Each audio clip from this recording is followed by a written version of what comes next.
A Epístola aos Romanos, capítulo 6, versículos 3 a 11. Irmãos, todos nós que fomos batizados em Jesus Cristo, batizados fomos em sua morte, e assim nós somos sepultados com ele, pelo batismo para a morte, para que, assim como Cristo ressuscitou dos mortos, pela glória do Pai, também nós caminhemos em uma vida nova.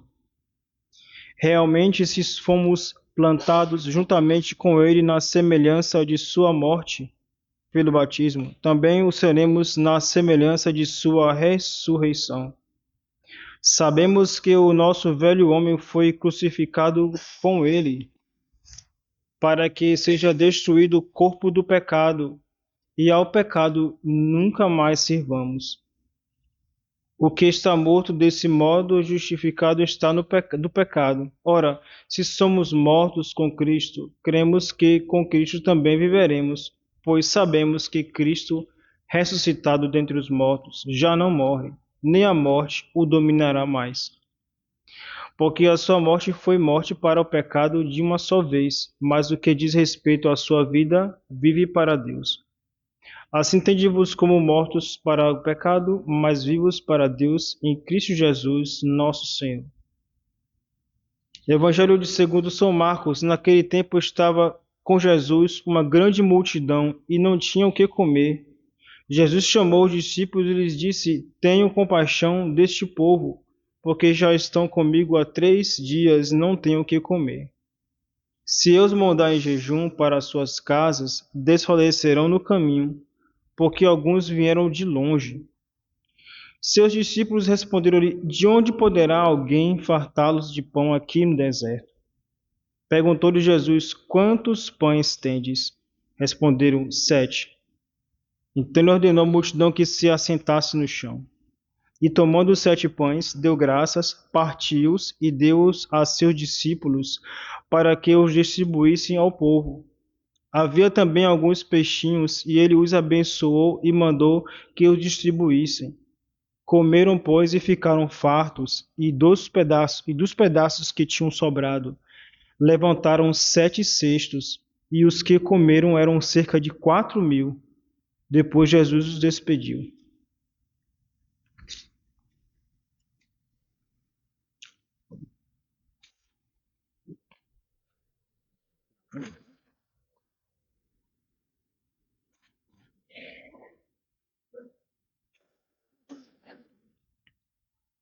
Já bem adiantada a nossa campanha pela imagem da Nossa Senhora da Fé,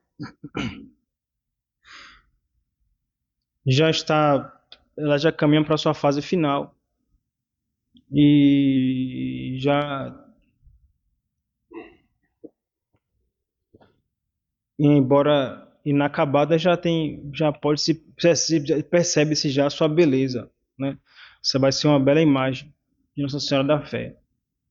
Aqueles que ainda possam contribuir, chegando já, né, na soma, já concluindo, já está perto da meta, cumprir a meta, né, o valor final. E que Nossa Senhora da Fé abençoe a todos que ajudarem a contribuir, que possam, né, que possam contribuir para fechar esses valores.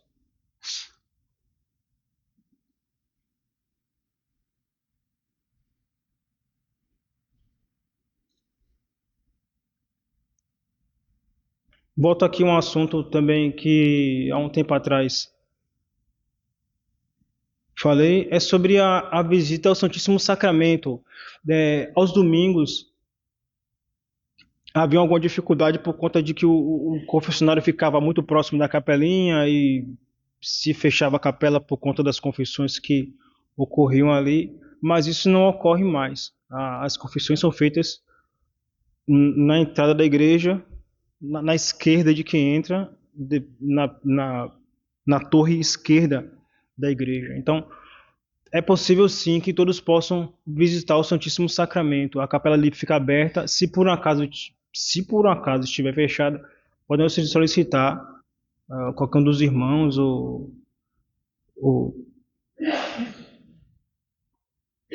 é, alguém que possa avisar um de nós que se forneça a chave, se abra mas ela vem ficando, ela tem ficado aberta, né? Porque o domingo é o dia do Senhor. É bom que todos venham que ao terminar a Santa Missa, os amigos se encontram, se conversam. Isso é legítimo, isso não está errado, não. É até bom. Mas a gente não vai deixar, não vem ao mosteiro, né, assistir a Santa Missa e não vai fazer ali a visitinha ao Nosso Senhor, né? Não vai negligenciar a visita ao dono da casa. Quem vai à casa de alguém, né, e não fala com o dono da casa aqui, falta de educação, né? É bem, é bem deselegante isso. Quanto mais o dono dessa casa, ao dono de tudo, ao nosso dono, né? Então a gente deve priorizar, né? Fica ali que seja um quarto de hora. Alguns às vezes tem a questão da carona, né? Precisam otimizar o tempo por conta da carona, tudo bem. Mas que não se negligencie, não seja negligenciada essa visita ao Santíssimo Sacramento. Nosso Senhor está ali esperando a nossa visita. Não fica ali uma horinha que seja, 15 minutos, não pode 15, 10 minutos, ou que puder ficar meia hora, né? Aqueles que tiverem, mas que não seja negligenciada a visita a Nosso Senhor na Santíssima Eucaristia. Nosso Senhor está ali e espera a nossa visita. Lembra daqueles leprosos que foram curados, né? Nosso Senhor depois pergunta, e só vem um agradecer, 10 curados e só um vem agradecer. Nosso Senhor pergunta, mas não foram 10 os curados? Só um que veio agradecer. Nosso Senhor está atento para essa gratidão que a gente deve a Ele. Nosso Senhor está esperando. Outro aviso importante também que eu gostaria de dar aqui, estava isso já na minha mente, já de algum tempo, é que eu venho observado que tem uma série de... Há muitos leigos falando na internet, né, nesses canais de YouTube, etc. Eu não acompanho muito, mas o pouco que eu ando assim, checando as informações, observei outros que vieram falar sobre isso. Então, eu vou repetir aqui o que eu já falei algum tempo atrás. Gente, ó, leigo não conduz leigo. A Igreja Católica não é conduzida pelos leigos. Ou seríamos a Igreja Protestante. É ou não é? A Igreja de leigos é a Igreja Protestante. Na Igreja Batista eles chamam de igrejas particulares. Cada igreja é conduzida pelos leigos. O pastor aqui, o pastor é um leigo. Alguma dúvida? Acho que não. Já pensou? Aí nesse tempo de confusão, não, o Papa está errado, está tudo errado, então eu vou seguir o leigo. Olha que loucura. Deus não entregou a igreja ao acaso, não. Deus deixou a hierarquia. Tem sim. Tem uns padres, coitados, que por ignorância ensinam o erro, ou aqueles padres que estão mal intencionados e ensinam a maldade, a perversidade. Isso aí ocorre, né? Isso pode ocorrer. Ou um padre por ignorância ou por maldade mesmo pode ensinar o erro, isso ocorre. Mas não é, mas os senhores têm a disponibilidade de bons padres. Tem sim. Então, a gente deve seguir a instrução dos sacerdotes da resistência católica. E os senhores, por graça de Deus, por bondade de Deus, têm. Já ouvi até alguém dizer assim, eu ouvi o senhor fulano lá falando, e ele falou muito bem, e citando o seu fulano lá como fonte. Fonte de quê? Fonte de quê? Quem deu autoridade a ele para ensinar? Quem deu? Não é a função dele. Eu acho engraçado curioso, que quando a gente vai procurar um médico, a gente procura o melhor médico, né? Ah, doutor fulano, que é doutor muito bom, que fez tal cirurgia, que foi bem sucedido naquele tratamento lá. Mas quando nós se tratando da nossa alma, a gente entrega a nossa alma na mão de qualquer um. Eu já pararam para pensar isso. Aí tá o leigo falando lá no canal tal, eu vou lá ouvir o leigo, me instruir com o leigo. Você já parou para pensar nisso? Está entregando sua alma na mão de quem?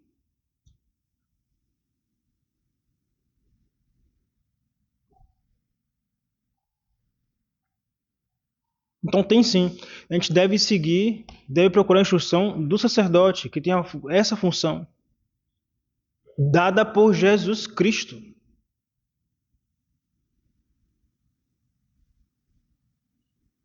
O padre tem a função de ensinar. O padre, o bispo.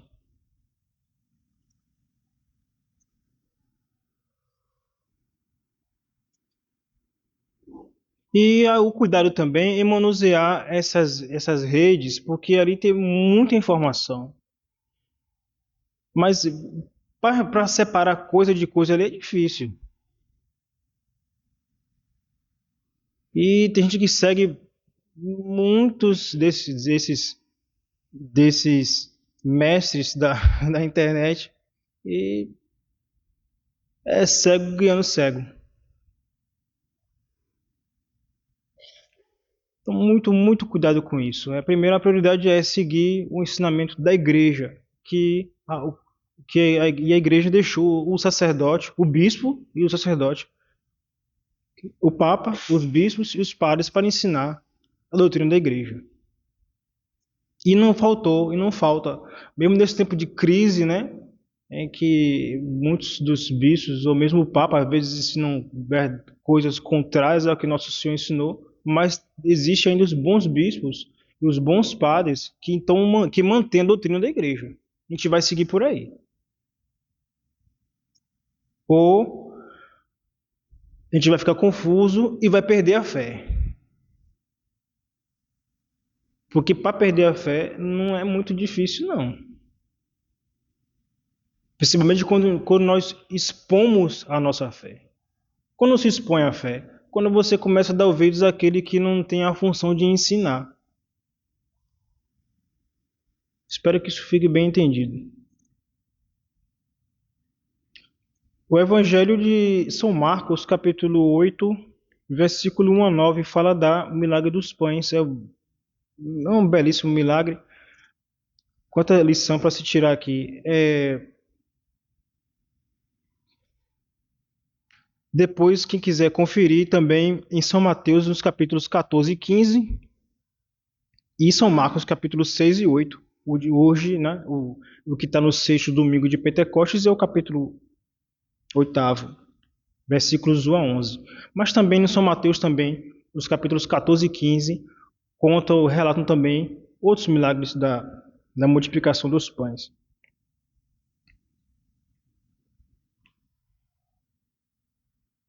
Primeiro aspecto, o milagre. Só Deus faz milagre. Né? Só Deus não faz milagre. E os grandes santos fizeram milagres por poder de Deus, não poder próprio. Quando São Pedro entra no templo, né, e vê aquele homem lá, o coxo lá, o cego, e ele pede, nosso Senhor, em nome de Jesus Cristo, levanta-te, em nome de Jesus Cristo. Então é Jesus Cristo, o poder vem de Deus. O poder é dele. E o santo é um instrumento de Deus, né?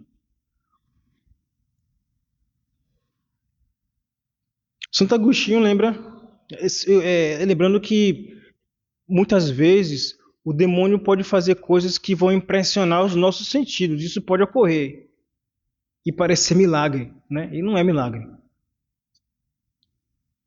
O caso de Madalena da Cruz, caso famoso, né? Em que ela tinha feito um pacto com o demônio aos 16 anos de idade, coisa horrível. E ela tinha fama de santa e ela aparecia em dois locais ao mesmo tempo, bilocando. Mas era milagre? Não. Era o engano do demônio. O demônio aparecia fantasiado, né? da Madalena da Cruz. E que vai descobrir a grande Santa Teresa. Numa conversa com ela, ela vai descobrir que ela não era santa coisa nenhuma e que ela estava enganando as pessoas. Mas então ela fez milagre em aparecer em dois locais diferentes ao mesmo tempo? Não. Era o demônio disfarçado dela.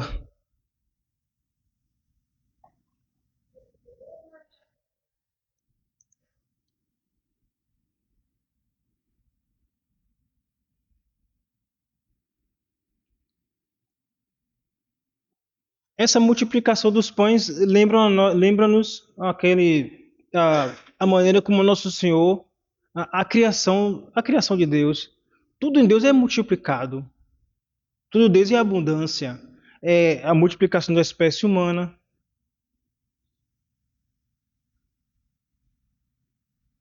a reprodução celular, a, o mundo biótico, o mundo abiótico, os seres bióticos, os seres abióticos, a natureza, as aves, cada grupo, né, os anfíbios, as aves, os répteis, tudo em Deus em abundância. Tudo Deus em abundância. Tudo. Toda obra dele é abundância. Tudo é muito, em grande proporção.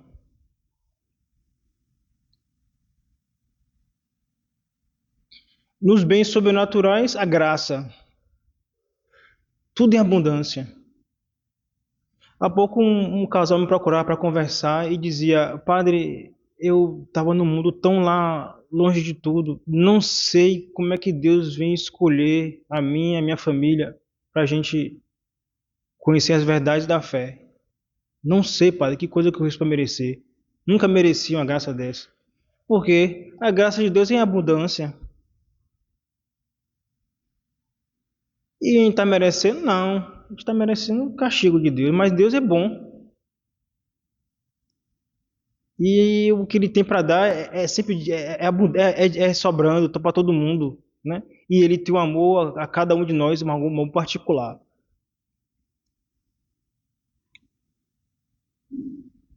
Santo Agostinho, nesse domingo, divide em três tipos de essa multiplicação dos pães. Ele divide em três aspectos, três espécies. Ele lembra a Eucaristia, a pregação e o alimento do corpo.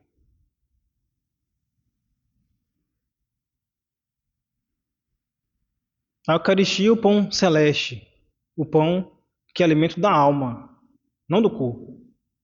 A Eucaristia é alimento da alma. E por analogia, como nós, cada vez que a gente se alimenta, né, que a gente toma os alimentos, se alimenta bem, tem uma boa alimentação, também teremos saúde. Assim, se entende que cada vez que a gente recebe bem, que a gente faz uma boa comunhão, que a gente se une ao nosso Senhor na Eucaristia, produz a saúde da alma.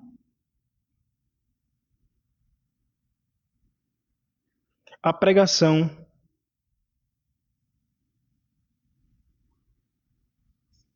Quando o católico ele segue a instrução da igreja, que está ali no momento que o sacerdote prega na Santa Missa, ou quando o padre está ensinando doutrina, mesmo que seja fora da Santa Missa. Mas o padre tem como referência o que a igreja ensina. O padre aprendeu o que a igreja ensina. Trade Coracept. Ele vai transmitir aquilo que ele recebeu.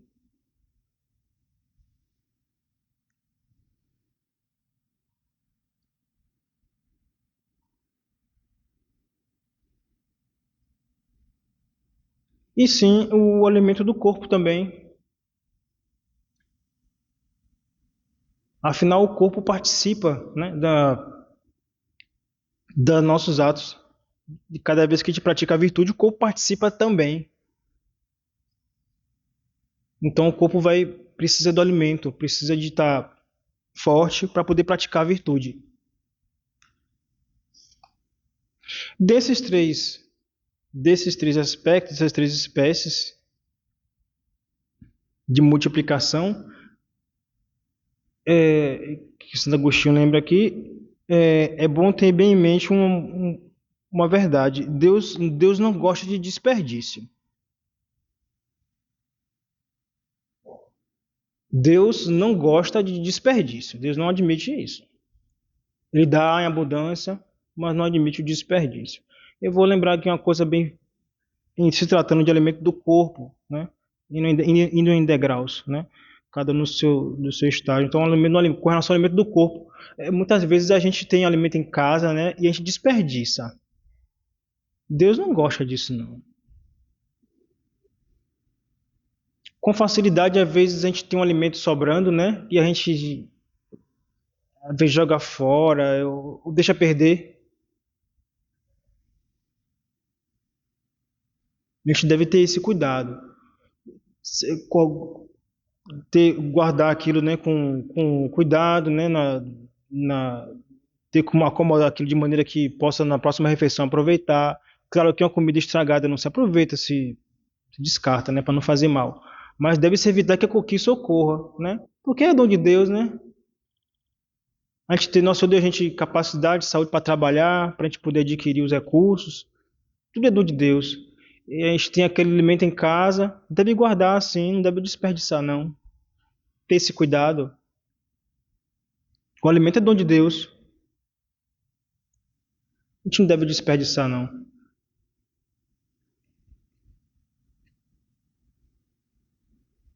E ocorre também que coisas que para nós sobra, para outros está faltando. E a gente pode passar aquilo para outros que estão precisando. Lembrando que não, quando vocês forem doar alguma coisa para alguém, tenham bem isso em mente. Nunca doe para outro aquilo que não está servindo para você. Isso ocorre, né? A gente, isso aqui está quebrado. Não serve para mim mais não, vou dar a fulano. Ele está quebrado, não está servindo para você. Vai dar para o outro. Por que não dá para o outro uma coisa boa, né? Aí sim. Toma emprestado, devolva em boas condições aquilo que você tomou emprestado. Não é ser do outro. E se tratando de alimento, às vezes está sobrando, pode ter alguém que esteja precisando.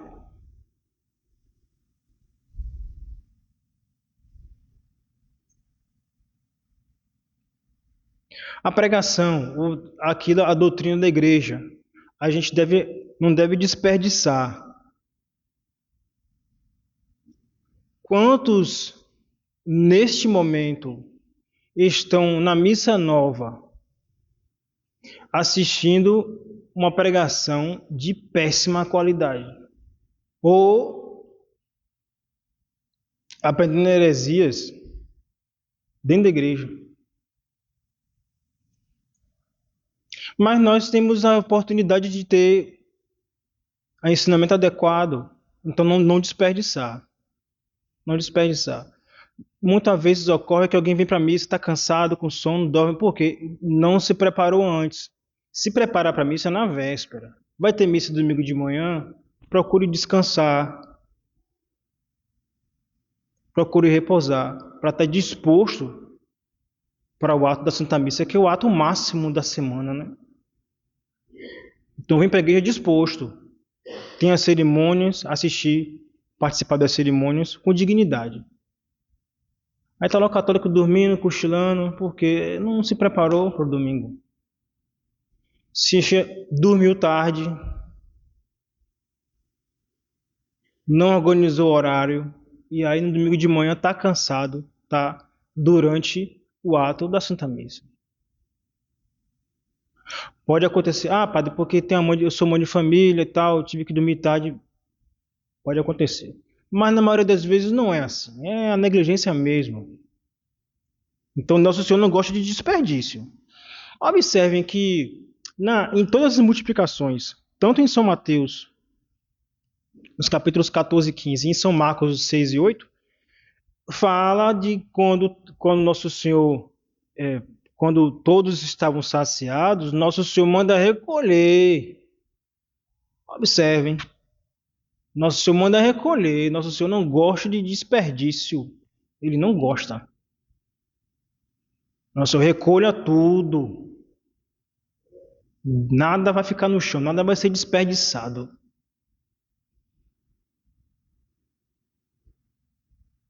Se nosso Senhor é exigente assim para os bens materiais, maior razão para os bens espirituais. E quantas vezes quem sabe que no juízo final nosso Senhor vai perguntar: ah, naquele dia na pregação você não ouviu, você não prestou atenção, porque estava cansado, não se preparou para a Santa Missa, não aproveitou bem. Você teve padre para lhe ensinar e você não aprendeu porque não quis. Pode ser. Pode ser que nosso Senhor faça essa pergunta. A pregação e a Eucaristia. Quando a gente recebe Nosso Senhor na Eucaristia, nossa alma deve estar preparada para isso. Isso vem de véspera. E vou receber Nosso Senhor amanhã. Amanhã é domingo, dia de Santa Missa. Eu vou preparar meu coração para receber o corpo de Nosso Senhor Jesus Cristo. Eu não vou desperdiçar o corpo de Nosso Senhor Jesus Cristo. E como é que a gente desperdiça? Comunga, aí vai e senta, aquela distraído. Ou comunga até com dignidade, né? Ajoelhado, muito bem. Mas depois senta ali, ou vai se ajoelhar e se distrai, pensa em outra coisa. Nosso Senhor não gosta de desperdício. Não gosta. Então receber o corpo de Nosso Senhor com piedade e aproveitar a presença real de Nosso Senhor Jesus Cristo na alma. A Eucaristia é alimento da alma e Nosso Senhor não gosta de desperdício.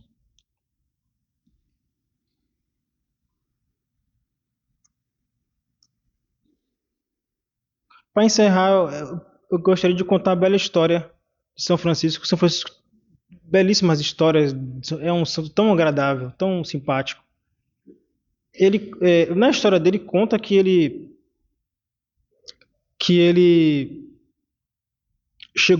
foi sair para pedir esmola e voltou trazendo pão que tinha ganhado, né? Alguém doou para o santo e vinho também. E quando ele chega no convento, o irmão Ângelo vem conversar, falar com ele. Ah, meu pai, teve aqui uns 3 ladrões no mosteiro, no nosso convento, pedindo comida. E eu falei com eles: não, os senhores estão fazendo muita maldade, mataram, roubaram, não vou dar comida não. E mandei os 3 embora. E o santo horrorizado: não, o quê? Não, senhor. Você agora vai lá atrás desses 3 ladrões para pedir perdão a eles. E outra, vai levar esse pão e esse vinho aqui que eu trouxe agora para oferecer aos ladrões. Porque o senhor perdeu uma grande oportunidade de salvar uma alma. E o frade, humilde, né? Baixou a cabeça e pegou o pão e o vinho e foi lá, atrás dos ladrões. E o santo foi rezar. E ele andou e acabou achando os ladrões, que não estavam tão longe não. E ajoelhou aos pés dos ladrões e ofereceu o pão e o vinho e pediu perdão a eles pelos maus tratos. E os ladrões ficaram tão impressionados com aquela cena que, se a gente matou e roubou, a gente nunca se arrependeu. Pois esse homem de Deus aí não fez nada disso e está arrependido de quê? De ter negado comida a uns ladrões como nós? E eles voltaram para o mosteiro com o frade e foram lá pedir a São Francisco para serem recebidos na ordem.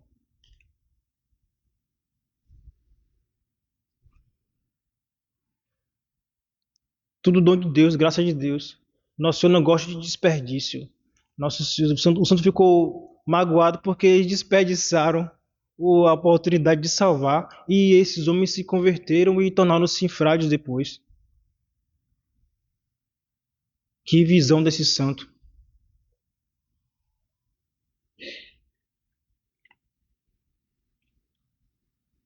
E temos medo do desperdício da graça de Deus. Temos medo do Deus que passa e não volta. Louvado seja nosso Senhor Jesus Cristo.